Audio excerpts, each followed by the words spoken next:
G20 की meeting आज़ाद जम्मू कश्मीर में जो इंडियन ऑक्यूपाइड है, तो पाकिस्तान को इस पे कोई एहतजाज करना चाहिए। अब वो जो G20 है उसमें कुछ ऐसे इस्लामी ममालिक, सऊदी अरब है, उसमें UAE है और भी काफ़ी तुर्की है, इस्लामी ममालिक हैं, तो क्या उनको या पाकिस्तान को कोई एहतजाज रिकॉर्ड करवाना चाहिए?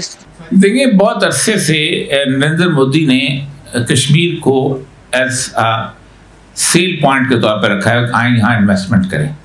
आपको याद होगा कि 370 वाला जो मसला है ये बाद में उठा है, लेकिन नरेंद्र मोदी की इन्वेस्टर्स मीटिंग जो थी वो UAE में पहले हो गई थी और जिसमें इंडियन इन्वेस्टर्स थे वो सारे वहाँ पर आए थे। लेकिन सबसे बड़ा मसला इस वक्त ये बना हुआ है कि उन्होंने रख तो ली है, लेकिन जो इस वक्त नूरपुर शर्मा वाला वाक़या हुआ है और नवीन जिंदाल का वाक़या हुआ है, इस वक्त अरब ममालिक जितने भी हैं वो अपनी आवाम से बहुत खौफजदा हैं और वो समझते हैं कि अगर हमने इस वक्त इंडिया का साथ दिया तो लोग हमारे खिलाफ हो जाएंगे और एक बहाना बनाएंगे बादशाहों के खिलाफ। इसीलिए तो उन्होंने फतवा जो था उसका मस्कत के मुफ्ती आजम का फ़ौरन उसको कहा कि ठीक है, हम इसके साथ हैं। और कतर के मामले के अंदर वो कतर भी खड़ा हो गया, कुवैत भी खड़े हो गए, बाकी लोग भी खड़े हो गए। तो असल इशू ये है कि उनका टैक्टिस है। अब देखिए, ये कोई तकरीबन 40 साल के बाद ऐसा हुआ है कि दो तरह की थ्योरीज हैं हिंदुत्व की। पहली हिंदुत्व की थ्योरी ये है कि इस पूरे का पूरा बरसगीर का जो खित्ता है, जो गोलवारकर की थ्योरी है, जो सावरकर की थ्योरी है, जो हेगड़े की थ्योरी है, ये सारी ये थी कि इस खित्ता जो है इसके अंदर सिर्फ हिंदू को रहने का हक हासिल है, किसी और का हक नहीं है।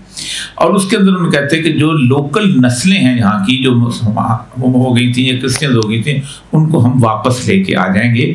और जो नहीं थी, मतलब तुर्क हैं, मुग़ल हैं, सैयद हैं, कुरैशी हैं, हराई हैं, इनको हम वापस भेज देंगे, जो अपने अपने घरों को चले जाओ, क्योंकि वो मलीच हैं, क्योंकि वो फिट नहीं होते। जो राजपूत मुसलमान हो गया था वो वापस हिंदू राजपूत हो जाएगा, जो दलित मुसलमान हो गया वापस हिंदू दलित हो जाएगा, जो वापस क्षत्रिय मुसलमान हो गया था वापस मुसलमान। ये किधर से लेके आएंगे इसको? कहाँ? ये तो मलीच हैं, ये तो दलित से भी नीचे की बात है, इनको कैसे रखें?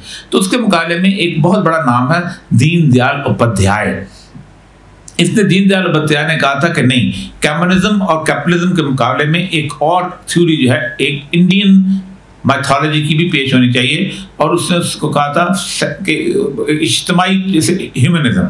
ठीक, तो उसमें ह्यूमनिज्म की बुनियाद पर उसने कहा था कि हम सब लोग जितने भी हैं मौका देते हैं उन लोगों को कि आप जो है, अगर आप 3 चीज़ें मान लें तो आप हमारे फोल्ड में आ जाते हैं। क्योंकि हिंदू रिलीजन में ये है, वो कहते हैं कि ईश्वर और 3 लोग, ब्रह्मा, विष्णु और शिव, ये 3 बड़े देवता हैं। उसके नीचे जो भी देवी देवता हो जाएगा वो उसका हिस्सा है, उसका रिलीजन है। इसीलिए उन्होंने जब बुद्ध मत उठा था तो उन्होंने बुद्ध को, सारे लोगों को कहा कि तुम हमारे बुद्ध, जो तुम्हारा अवतार था, तो उन्होंने बुद्ध का मंत्र बुद्ध उठाया और उन्होंने जातकात वगैरह सारे जितने भी थे उसको रख के तो उसका हिस्सा बन गया, वो उसका नवा अवतार बन गया।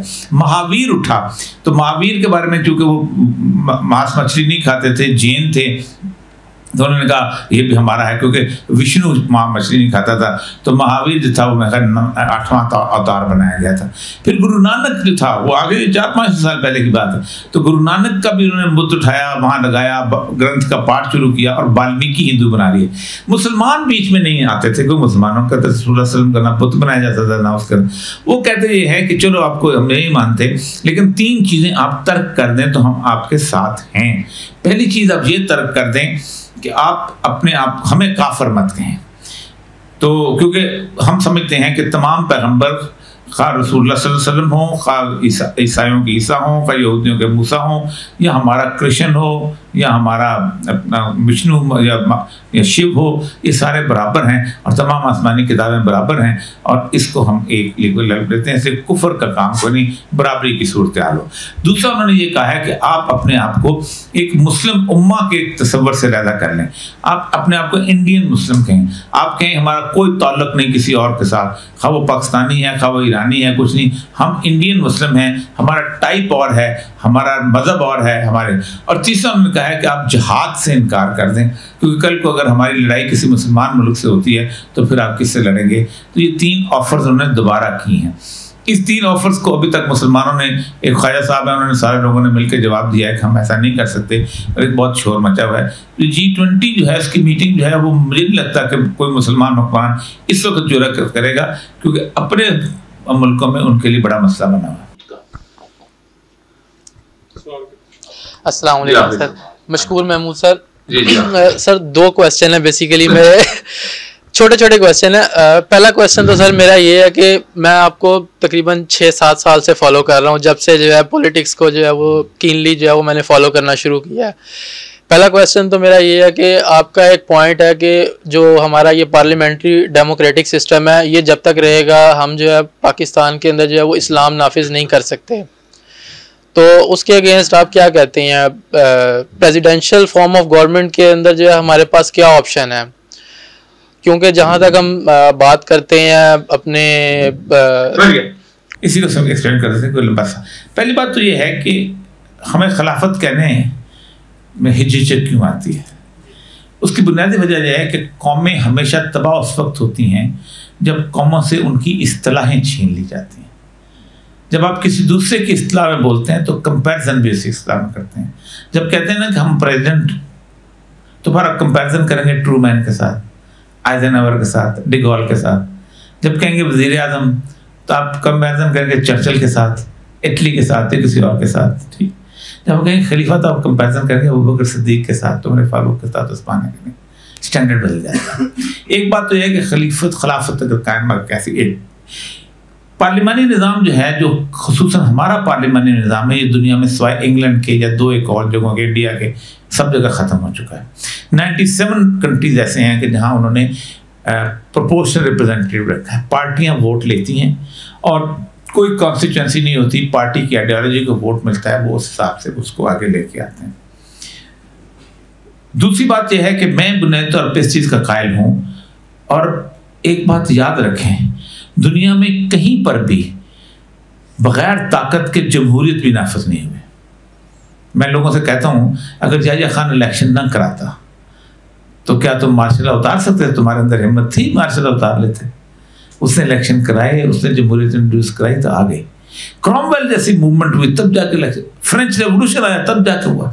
ये अफगानिस्तान और इराक की मिसाल है। हमला किया, अपना कॉन्स्टिट्यूशन मर्जी का बनवाया, अपना सब कुछ किया, और उसके बाद आके उन्होंने कहा ये तुम्हारा आइन है, हम इलेक्शन करवाते हैं। तो एक तो यह है कि ताकत के इंस्टीट्यूशंस जो हैं, जिसे अल्लाह के रसूल अहले नुसरा कहते हैं, वो कोई चीज़ नाफिज करेंगे।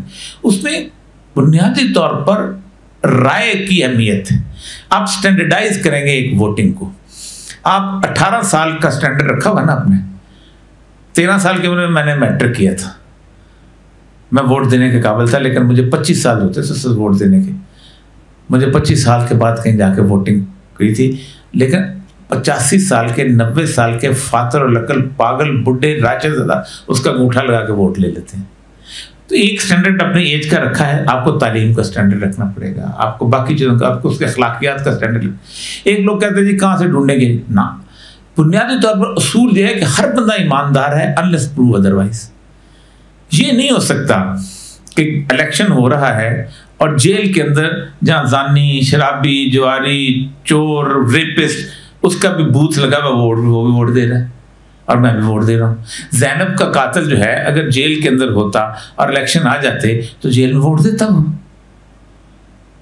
नूर मुकद्दम का जो वो कातिल है, क्या नाम है उसका, तो वो भी वोट देगा अगर उसको पोस्टल बैलेट से देगा, और एक आलम दीन भी देगा। तो इसका मतलब ये है, तो ये तो कोई स्टैंडर्ड ही ना हुआ ना। राय जो है वो हर चीज़ के लिए उसका एक स्टैंडर्डाइज करो। हाँ, वक्त के साथ साथ बढ़ते जाए सब कुछ। तो इस्लाम में जमहूरियत है, लेकिन अहलो राय की जमहूरियत है। इसमें होगा ये कि लोग कोशिश करेंगे सुधरने की। आपका जब वोटिंग कार्ड बनेगा कोशिश करेंगे अपने आप को ईमानदार रखने की, अपने आप को इल्म रखने की। आप एक एंट्रेंस एग्जाम रखते हैं उसके लिए कि आप ये एंट्रेंस एग्जाम रखेंगे तो तब आप वोट दे सकते हैं। इस्लाम 62 और 63 की शर्त जो है वो वोटर पे लगाता है, उम्मीदवार पर नहीं लगाता। वो कहता वोटर ठीक कर लो, ऊपर सब कुछ ठीक हो जाएगा। इसी के रिलेटेड सवाल है जी, आखिरी मजहबी जमातों को आप सपोर्ट नहीं करते। लोग कहते हैं कि आप जमहूरियत के खिलाफ हैं, आप कहते हैं मुझे, मैं उसे कुफर समझता हूँ। और आप इमरान खान को सपोर्ट करते हैं क्या? वो नहीं, मैंने इमरान खान को ये बिल्कुल गलती दिल से निकालने का इमरान खान को सपोर्ट करता हूँ। मैं अमेरिका के खिलाफ इमरान खान की जद्दोजहद को सपोर्ट करता हूँ। अमेरिका के खिलाफ सिंपल सी बात, देखिए तागूत है ना, तागूत है। मैं अमेरिका को दुनिया का सबसे बड़ा तागूत समझता हूँ। तागूत कहते हैं तगा, तगा कहते हैं नाफरमानी, नाफरमानी कहते हैं सरकशी। सरकशी का मतलब यह है कि एक आदमी अल्लाह को नहीं मानता और दूसरों को मानने भी नहीं देता। यह है तागूत की डेफिनेशन। और जहां भी होता है, फिरौन को अल्लाह ने तगा का कहा है, मूसा को कहा देखो वो तागूत तगा कर रहा है, तुम जाओ उसकी तरफ। ये बुतों की परस्तिश नहीं है, ये किसी और चीज की नहीं है। अमेरिका के मुखालिफ में मजबूत बातें खड़ी हो जाए, हम भी हाजिर हैं। इस वक्त मजबूत बातें किसके साथ खड़ी हैं? कोई एक मजबूत जमात मुझे बताएं कि जो मुकम्मल तौर पे इस मामले में खड़ी है। नहीं खड़ी ना। लोग सवाल करते हैं कि आफिया सिद्दीकी को रिहा नहीं करवा सका, 22 मिलियन को कैसे रिहा करवा? आफिया सिद्दीकी किसको? आफिया सिद्दीकी को रिहा कराने का मसला यह है कि आफिया सिद्दीकी इमरान खान का मसला नहीं है। आफिया सिद्दीकी 22 साल से है, अकेले इमरान खान का मसला नहीं है। आफिया सिद्दीकी को जिसने पकड़ के दिया था वो कौन था? और क्या इमरान खान रिहा करा सकता है? आफिया सिद्दीकी के वकील, मैं बहुत तल्ख बात करने लगा हूँ, आफिया सिद्दीकी के वकील का इंटरव्यू नेट पे जाके थे, मैं उसको लेके आया था, मैंने किया था। आफिया सिद्दीकी को जो लोग रिहा कराना नहीं चाहते वो लोग हैं जो आफिया सिद्दीकी को कैश कर रहे हैं।